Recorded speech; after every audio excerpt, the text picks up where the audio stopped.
Dear friends, as part of this series that I started, today I would like to share with you on this topic, conflicts and conflict resolution. You know, conflict is something we cannot avoid as human beings. And the reason is simple. We are all different. We all have our different in our personalities and in our nurturing, and which imparts our interpretation of concepts and ideas and the way we see life, the way we view values, and the way we embrace life and relationship in general. Also, experiences shape our relationships too.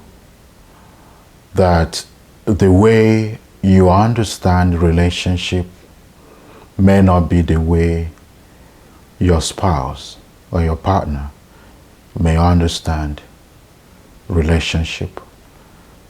So we come together, people come together in their differences, and then conflict sets in. In marriage, conflict is not the presence or the absence of fighting,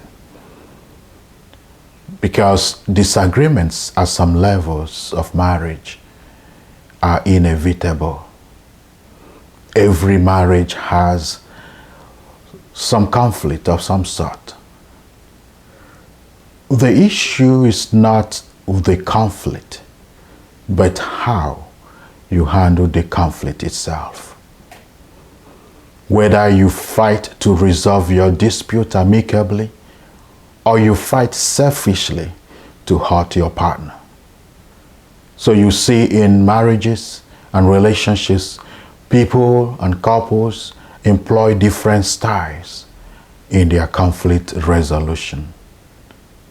Some employ silent avoidance or even passive aggression as a way to resolve their conflict, and that hasn't proven to be the right attitude to conflict resolution. So today I present in the couple of parts the 10 steps in resolving conflict as presented in the Prepare Enrich program. But for time and to help for easy comprehension and understanding, I shall present just 3 of those 10 steps in this video today. So the first step is to set a time and place for discussion. Set a time and a place for discussion. And the reason here is simple. You cannot just, as the man or the woman is walking out of the door and you're throwing out some things at him or her, thinking they will understand or pay attention to you. To resolve conflict requires active participation. It requires good communication skill. So communication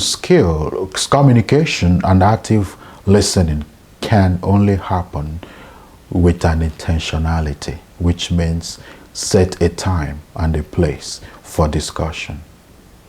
It might be, if you feel there is some tension in the conflict, in the marriage, to ask him or her, when you come back from work, can we just go for dinner and talk over the point of the conflict?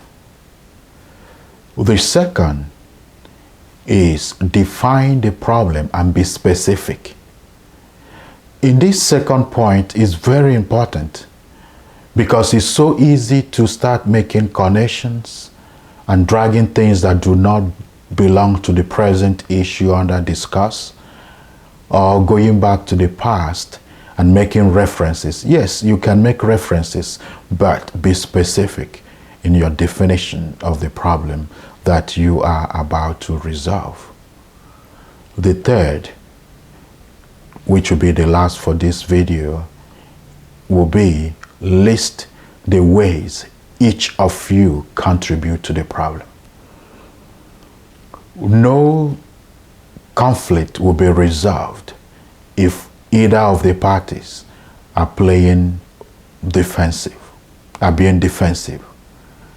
If you are sincere and real and wants to resolve your conflict, you must be vulnerable and humble enough to say the ways you contribute to the problem. Is it how you understand, interpret things?